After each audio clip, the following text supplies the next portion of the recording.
Hi everyone, and glad you could make the webinar. I'm Magnus Glantz. I work as a product responsible for Linux at IKEA.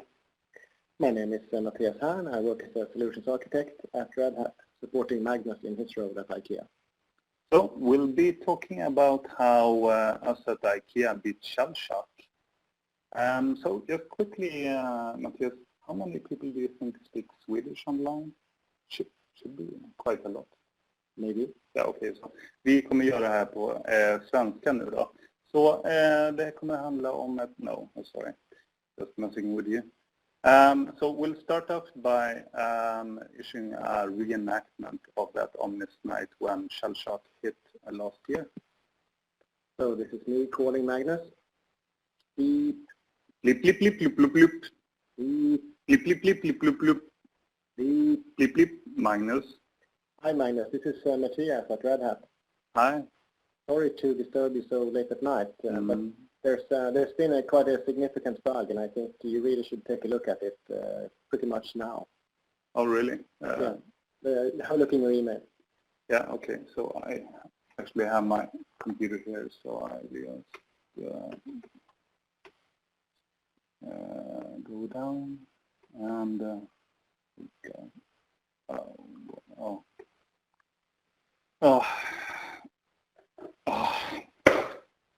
Magnus, hello, are you there?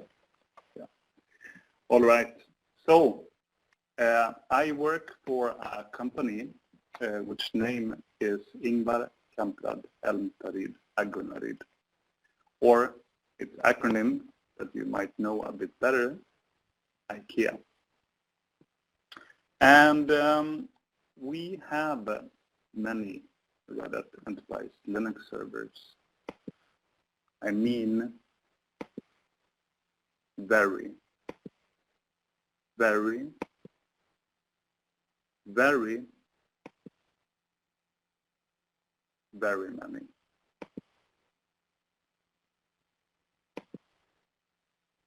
Red Hat Enterprise Linux servers. And this is how we patched all 3,500 servers for Shellshock in 2.5 hours. So you're now viewing here me logged into the provisioning system. I'm issuing a patch command. The patch command, and it issues YUMY update of Bash to all servers. And as you can see here, plain sight, in 2.5 hours later, the command completes, and it exits without any error messages. So that is it. It was quite easy for us to manage this. So thank you everyone for joining.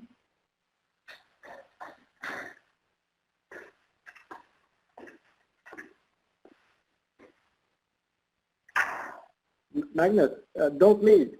There's got to be more to it than that. I mean, why Linux and why so many? Well, Mattias, you're still here. Okay, so, well, you know how it is. At IKEA, it went down pretty much as on a lot of other companies. We used to run mainly old school Unix and mainframes. And at one stage, we came to a point where we needed to scale out our infrastructure without scaling up the cost. Yeah, okay, that's apparently why Linux, but why so many?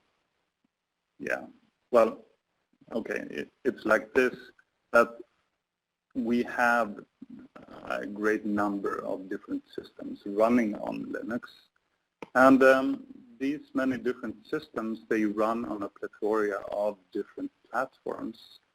Now these platforms are located on over 400 different physical sites and located in over 35 different countries on over 4 different continents. So this kind of adds up to a lot of servers. Yeah, absolutely. But I mean, the dispersed and all. How can you patch so many servers? Yeah. Okay. Well, I would say that one does not simply patch a server. You would have to start off by creating a well-defined product. First off, in our line of work, we often call it a standard operating environment, or SOE. And well, just follow some simple instructions, and there you go, all done. I guess, okay, so that might be a bit abstract to all of you viewers. So let's have a more concrete look at what this actually looks like at IKEA. So, for example, we have a range of documentation describing everything, and I have created an architectural model, for example, which displays how Linux fits into the architectural landscape, a document used by IT architects and solution designers. So this is the actual documentation, only made tiny. So next we have something called a product description, and it shows how Linux fits in together with other platforms, physical hardware and virtual ones. Also displays a total cost of ownership. And then we have communication contract listing all the firewall openings required for the standard to function correctly. We have installation and configuration manual describing how to install and configure Linux at IKEA. This is something I'm converting into video because it makes it easier for me to create and for others to process. And then I have a test case document, so about 1,500 or so test cases, obviously automated ones that we run each time we have a new release of Linux. Next up, release notes. Well, you all know what release notes are. Then we have a lifecycle management plan. This is a key document for us, and it describes the future of Linux going 7 years into the future, actually. And this is a document that application and service owners looks at when they are planning their life cycles and obviously their budgets. And then we have a delivery plan, and this is an 18-month breakdown of the lifecycle management plan, detailing the actual releases that's going out. Okay, Magnus, that's a whole lot of documents, but honestly, does anybody actually read them? Well, well, Mattias, yeah, maybe I can, well, get back to you on that, but I would most definitely say that in order to create a standard, you have to define what the standard actually is. But I guess it's not enough with a truckload of documents. You also have to have processes describing how people should work. So, for example, make it a requirement to run the latest versions of software. Now, speaking out of experience, if you do not do this, you will end up in a horrible place where a majority of your software is running unsupported versions. So you need to do this or you can't scale out. Next up, create an organized release management process. It's not rocket science, just don't release straight out into production. Go development, then test, then production. Okay. So next, you need to enforce your standards, your SOE. And I'm now obviously talking about the problem of drift. When you install a server, at that point you're pretty sure what that server looks like. But just after a couple of days or weeks, with a number of people having admin access to that server, working actively in it, you're no longer sure what the state of that server is. And when you're rolling out significant changes to thousands of servers, you need to know from what state are you changing from. This is key. So therefore, you need to enforce the SOE. But couldn't enforcing the SOE actually break the application? Yes. Yeah, for sure. I mean, at some point things will break, but because all of you guys have implemented a organized release management process, that is okay, because things will break in development. So to backtrack to your question regarding who reads all these documents, I mean, for sure, not everyone reads these documents. At IKEA, literally thousands of people are involved in around the management of the applications, and a lot of those people don't even know who I am or that we have a standard for Linux Bash. And but when things break, they break in development, and then they will pick up the phone and at some point call the Linux department, and then we can have a discussion regarding why things are breaking, why they are breaking the standard. And perhaps they're trying to do something really cool.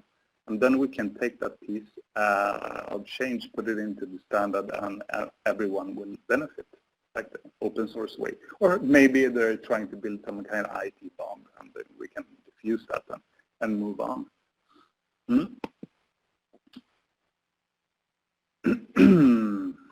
Right.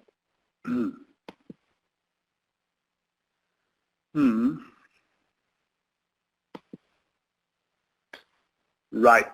Okay. So let's get technical. We'll be detailing Red Hat Enterprise Linux 7.1 SOE using Red Hat Satellite 6.1, and you'll see how that works at IKEA. So to be able to assemble this standard at the comfort of your own office, first off, pick up a familiar tool at your local IKEA store. Next up, enable DHCP on all your network segments. Secondly, you need out-of-band management technology to be able to provision physical servers, ILO, DRAC, something like this. Obviously, you need Satellite 6 and RHEL. And guys, don't try to assemble this SOE by yourself. Get help. I can help you. Oh, Mattias, thanks. Nice offer. Okay, so let's go into Satellite 6.1. Now, if you are not familiar with Satellite 6, this is a horribly complex view. Then just close your eyes and listen to the sound of my voice. There's a feature in Satellite 6.1. It's called hooks. It's a way to, in a supported manner, extend the functionality of Satellite 6.1. So basically, you can connect any event happening in Satellite 6 to arbitrary code that you wrote. So let's say that you want to create an object in your monitoring system, in your backup system, or maybe add an item to CMDB when you're creating a server. Then you just create a hook for that, and it's all good. Next up, what I want you to take away from this slide is the ability of Satellite 6 to create provision servers in many different environments. These were public and private clouds, and this is good. Next up, there is a component called content views. This is how you manage content in Satellite 6. And by content, I mean RPM, a Puppet module, or Docker image for that case. So you make a change to an RPM, for example, update a version of it or a Puppet module, etc. Then you create a new version of that content view. And then you promote that content view through your lifecycle environments, which is something you have created. And on this slide, I call them development, test, and production. So this is neat because it enforces your organized release management process, preventing you from releasing stuff straight out into production. This is now another view of how that looks like. You can see different servers connecting to different lifecycle environments, which are exposed to different versions of the content. Right? Okay, good. We'll go on. And look at how the deployment of a new virtual machine works at IKEA using Satellite 6.1. user logs in to satellite 6.1, creates a new host, and clicks apply. Then satellite 6.1 tells the computer resource to actually create that host. A new VM gets cloned. Satellite 6.1 then runs a hook that we created customly for IKEA then that generates a file containing the static network configuration for that host, puts it on a web server. Next up, the VM boots up with DHCP. So because you guys enable DHCP on your networks, this will work beautifully. Then a first boot script fetches the file containing static network stuff, configures networking, VM gets bootstrapped, and that's it. So there's this issue that you have to solve when doing this, the key issue. And there's a commonality between virtual machines and human beings, actually. They both ask the same question. Who am I? Yeah, okay. So this is how you solve that. I'm sorry, not you guys. You have to do some soul searching to find out who you are. But for VMs, we have a script, luckily. Good. The VM does know its MAC address. And as it happens, satellite 6.1 also knows the MAC address. So we do a simple API call, ask satellite 6, what's the host name of the host that has this MAC address. And then from that point, we know who we are, or the VM knows who it is. And then we can set up networking and complete the installation. Cool. This is how it looks like. User is now inside of the satellite 6 system, clicks new host, continues and fills in a short name of the server, selects a host group which indicates the environment and the version of the Linux standard, and selects a compute resource where to deploy that server on. Then goes into the network tab, fills in an IP address to the server. And this is something needed because provisioning is, there's a finished script getting executed by SSH, and that's the reason why. Then go to the operating system tab, select provisioning method, should be image-based. And you see image here indicating the actual VM template. You click apply, and 80 seconds later, you'll be able to log into your new installed RHEL server and start working. So this is how that looks like.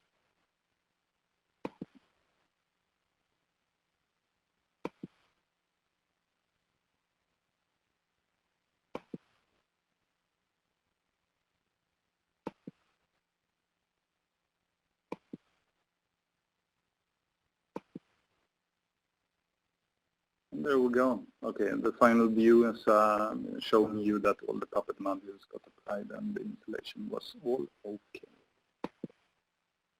Right. And no, it's great. Of course, we made this ourselves.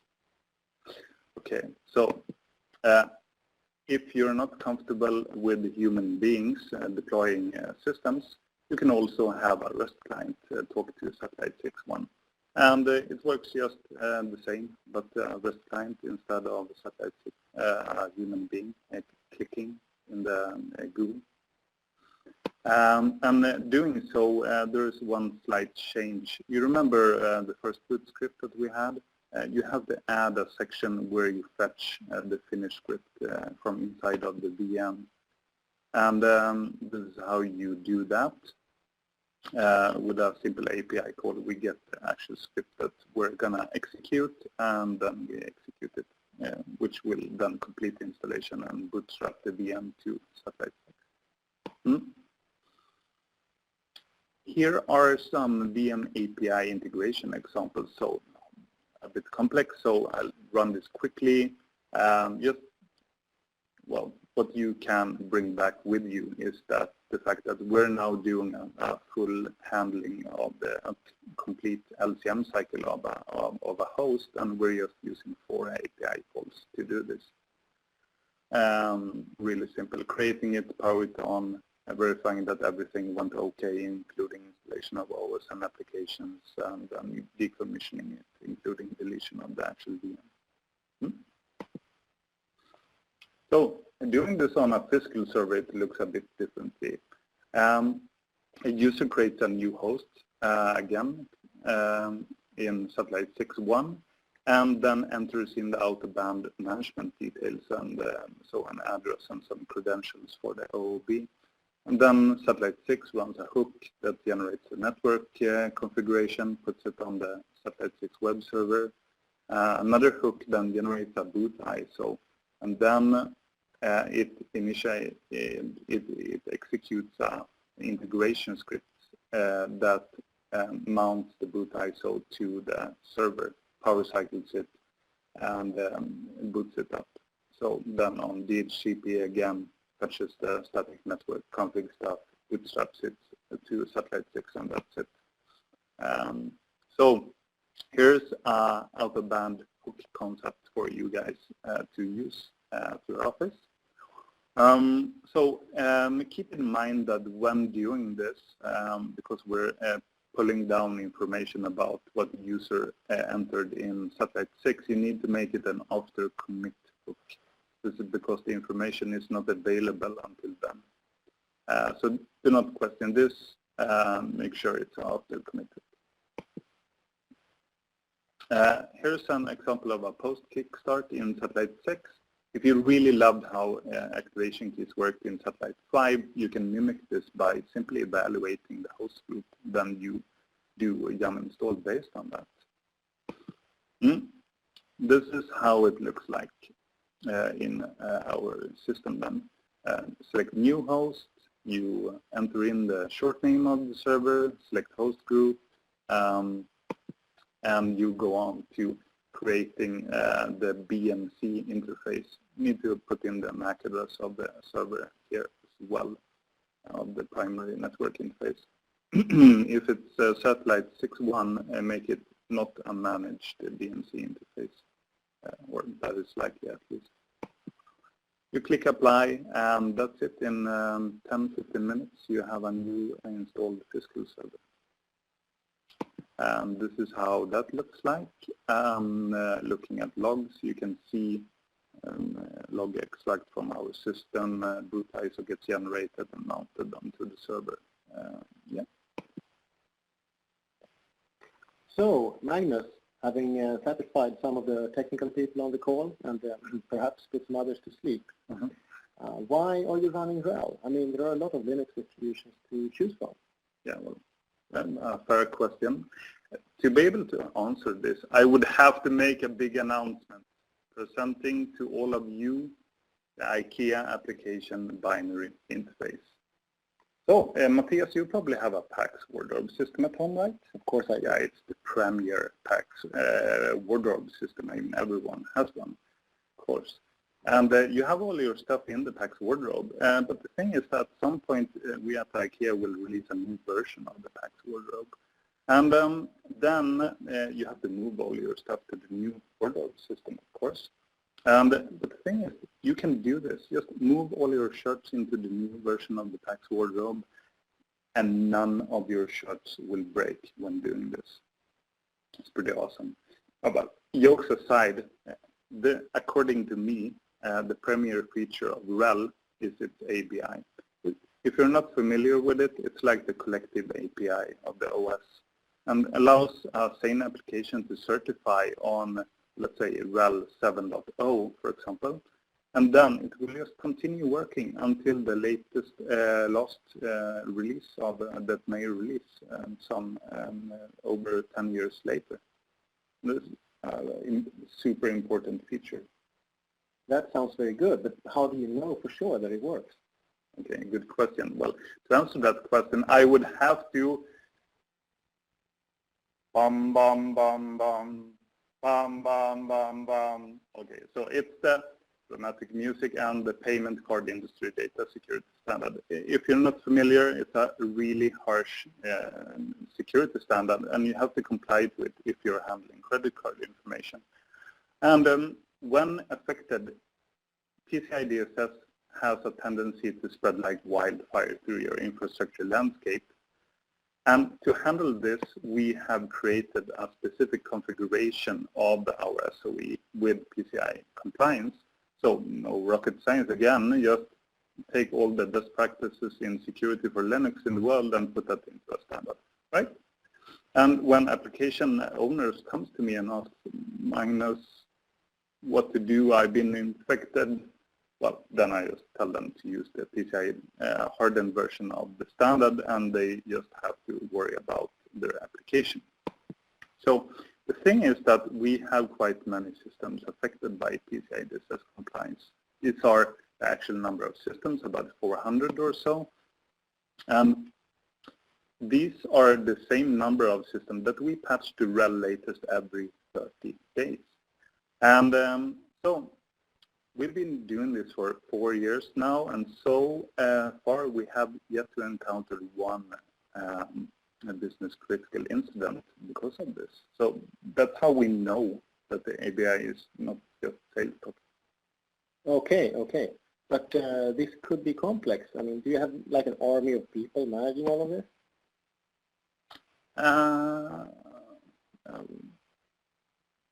No. We have 17 people managing this. And let's look at the people that does operations. So my manager, he doesn't do operational stuff. Remove him. My IT architect, he doesn't do operational stuff.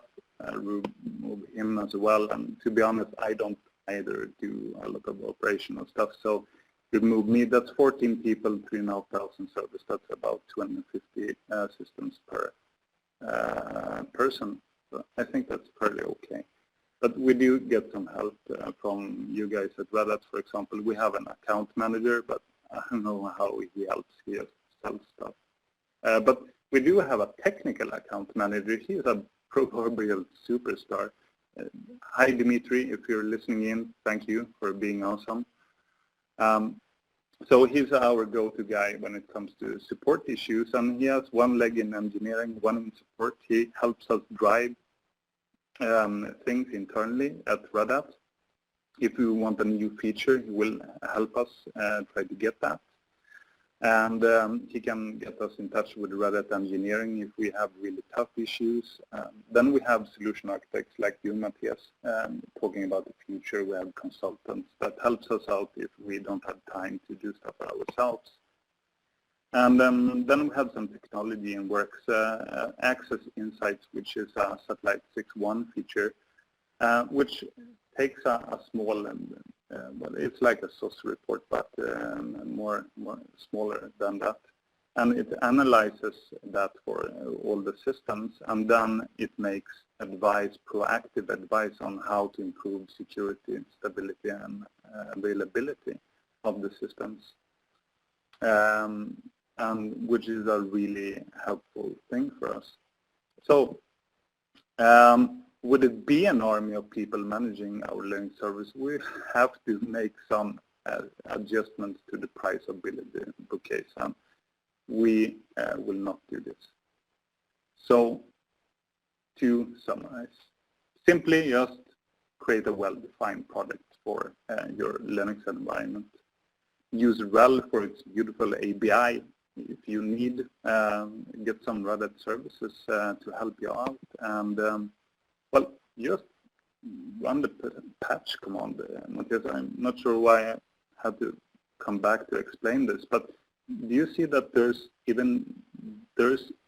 isn't any argument to the patch command? I mean, fairly simple to understand, right? Yeah. Yeah, it is. So that, ladies and gentlemen, is it. And we'll go into a Q&A. Thank you.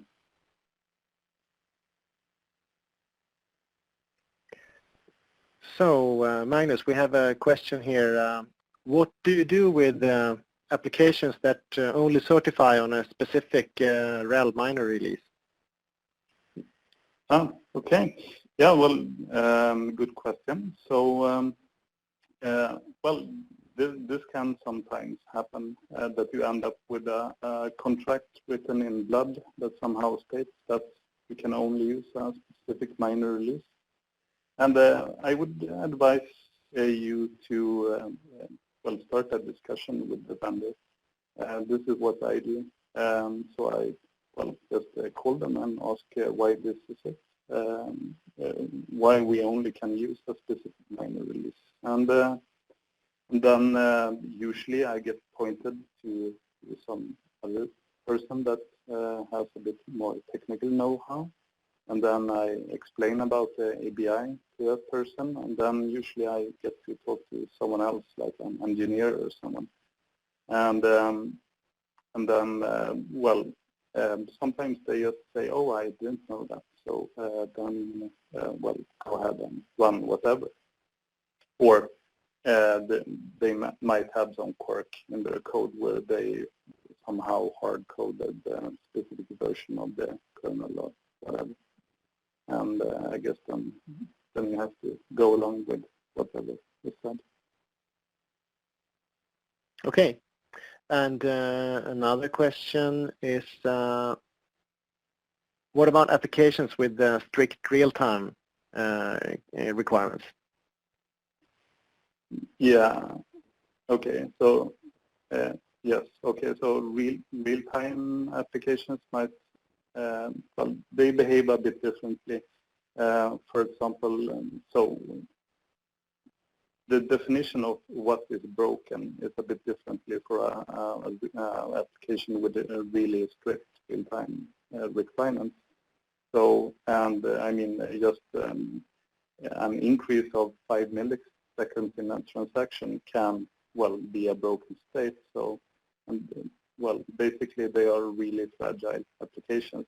So yeah, you will then have to do it the hard way and not patch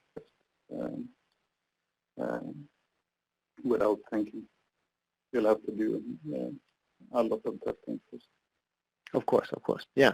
So we have a question here. What is in that magical patch script? Just tells the management server to install the patch in all managed servers, or what? Yeah, exactly. Okay, yeah, fair question. Yeah, so, well, it was a simple script that did an SSH call to all the servers to run the yum update command. Well, a bit more fancy than that, but in essence. So basically, yum update and towards the satellite. Yeah, nothing weird, strange. So not too magical. No, not too magic. Pretty straightforward. Cool. Another question is, how did you get to the well-organized state you're in at current? Yes. Well, I guess that was a journey for us. We went from Unix and mainframes and to develop the first version of the SOE. That probably took a month or two. And then, well, it was mostly about the people working with Linux, well, getting good at it. So, yeah, let's say that it took maybe half a year or so, from zero to pretty much this. Okay. If anyone else has any questions, please post them on the chat. I'll give you a few seconds to type.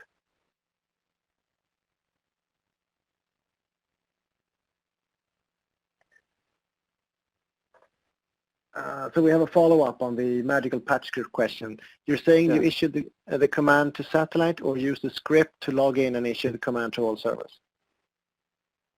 Yeah, okay. So the script ran on a sort of a bastion host, which did SSH to all the servers. So it was done from that point. So it was not done via satellite. Right. So one question is, do you use Docker or OpenStack for any of these services? No, not yet. We are, though, starting to look at Docker. We're doing it in-house a bit. and finding our way forward regarding how to manage that and how to scale out. Right. So I think this is the last question. Why did you choose Puppet over other CM solutions? Yeah, well, because when we started looking at, well, a bit more serious configuration management, the Puppet was basically the only solution out there that was, well, enterprise grade. And then Red Hat brought in Puppet into Satellite, and then it was kind of, well, we didn't think about it further because we have a policy about, well, getting support for whatever solutions we run. And as we already had Satellite tested, well, it was a no-brainer. Okay.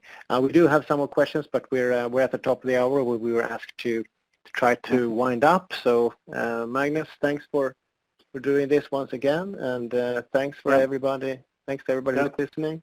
Yeah, thanks everyone who joined in, and have a good day. Thank you. Bye. Bye-bye.